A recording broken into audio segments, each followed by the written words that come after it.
darkest hours. Yet we pull ourselves back from the brink every time. We are a resilient people. We are Nigeria.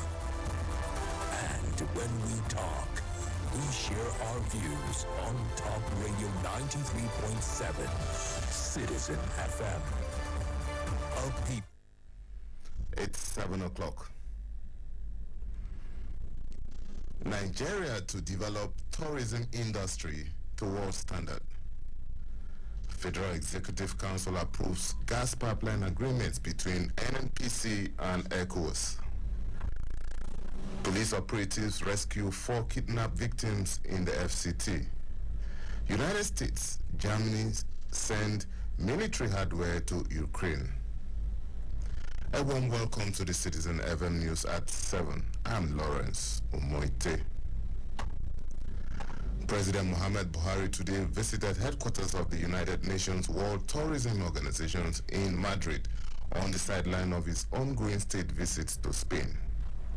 President Buhari is the first Nigerian leader to visit the headquarters of the UN Tourism Agency, which Nigeria joined in 1975. To commemorate the visit, the UNWTO commissioned a plaque at the headquarters building. Nigeria is ready to deliver our class conference this November, and we assure all participants from within and outside the country of a safe and secure environment, as well as excellent facilities. I look forward to stronger and more mutually involved relationships between Nigeria and the United Nations World Tourism Organization in years ahead. President Buhari said Nigeria was committed to the development of its vast potentials in the tourism industry. Support of the vision of the organization and also an affirmation of the confidence reposed in our country by your organization. The event provides yet another opportunity for Nigeria to showcase its strong and creative industry to the world. The Minister of Information and Culture, Alhaji Lai Mohammed, was among the ministers and other top government officials who accompanied the president on the visit to the UNWTO headquarters.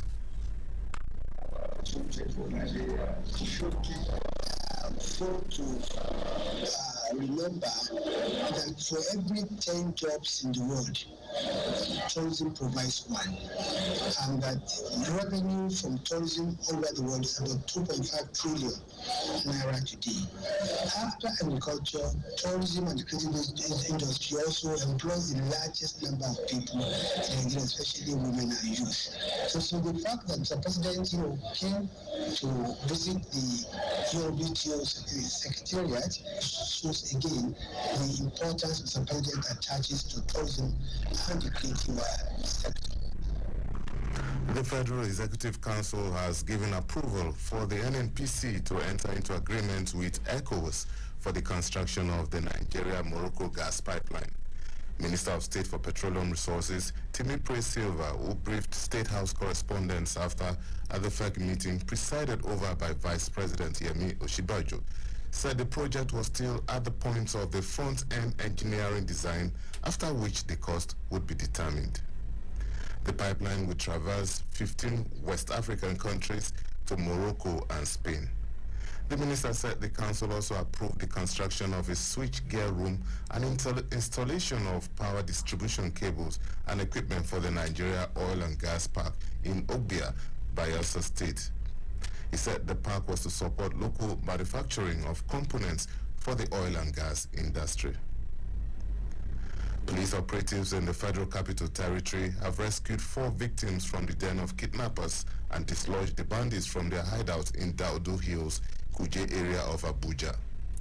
The police, which confirmed this in a statement, said the operation, which was carried out early Tuesday, led to the rescue of the victims.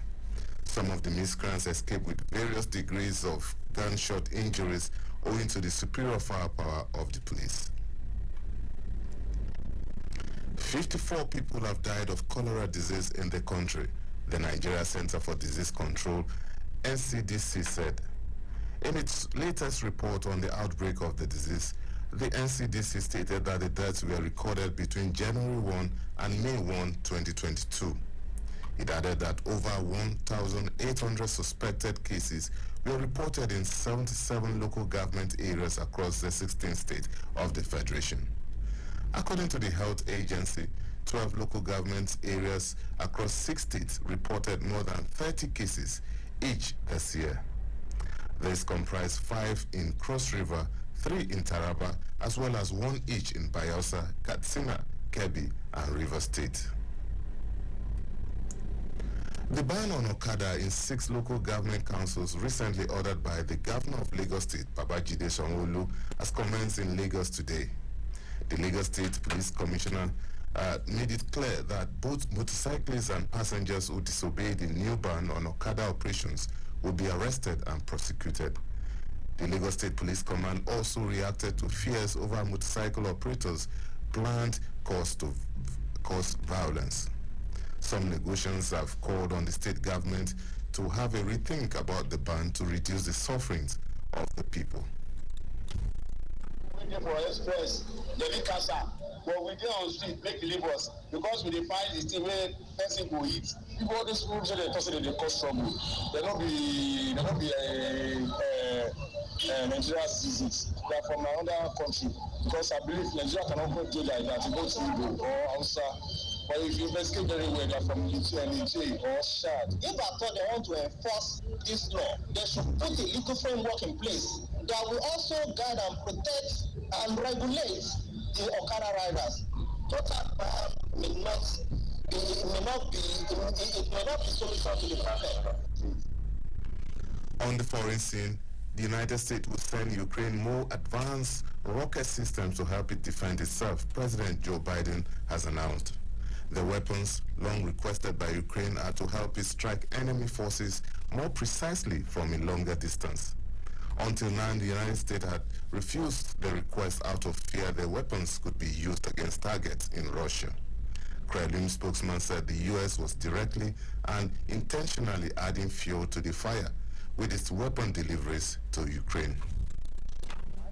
That we will provide Ukraine with weapons to defend itself from Russian aggression, to defend itself inside its borders to fight against Russia. We're not providing any weapons that will allow the Ukrainians to attack Russia from inside of Ukraine, and President Biden has been very clear on that we're not going to become a party to the war, but we will support Ukraine's efforts to defend its own sovereignty and territorial integrity. Meanwhile, Germany will also supply Ukraine with the IRST modern air defense and radar systems. The Chancellor said he is stepping up arms delivery amid criticisms that Berlin is not doing enough to help Kiev in its fight against Russia. We will also be supplying further weapons in the coming weeks. For example, the German government has just decided that we will supply the IRST system, the most modern air defense system that Germany has. This will enable Ukraine to protect an entire major city from Russian air attacks. That is also a decision of this federal government. We will also supply Ukraine with a state-of-the-art tracking radar that will detect enemy howitzers and rocket artillery. That's another decision we've made that will ensure Ukraine's security with state-of-the-art equipment. Everything you say, referring to opposition leader Friedrich Merz. And for some sporting stories now, a daytime ban on outdoor works in the summer months has gone into effect in Qatar ahead of the 2022 World Cup. This is part of efforts by the host country to protect migrant laborers from the heat as the host of the 2022 FIFA World Cup, which seeks to improve its human rights records before the event. Qatar had been repeatedly criticized internationally for the alleged exploitation of migrant workers who make up the majority of the energy-rich country's workforce. That criticism has hit even harder in the run-up to the Games, which Qatar sees as a global showpiece. The rule was signed into law last year. Before we end the news, a recap of the highlights. Nigeria is to develop its tourism industry to world standard. The Federal Executive Council has approved gas pipeline agreements between NNPC and ECOWAS. Police operatives have rescued 4 kidnapped victims in the FCT. United States, Germany have sent military hardware to Ukraine. And that's the Citizen FM News at 7. I am Lawrence Umoite.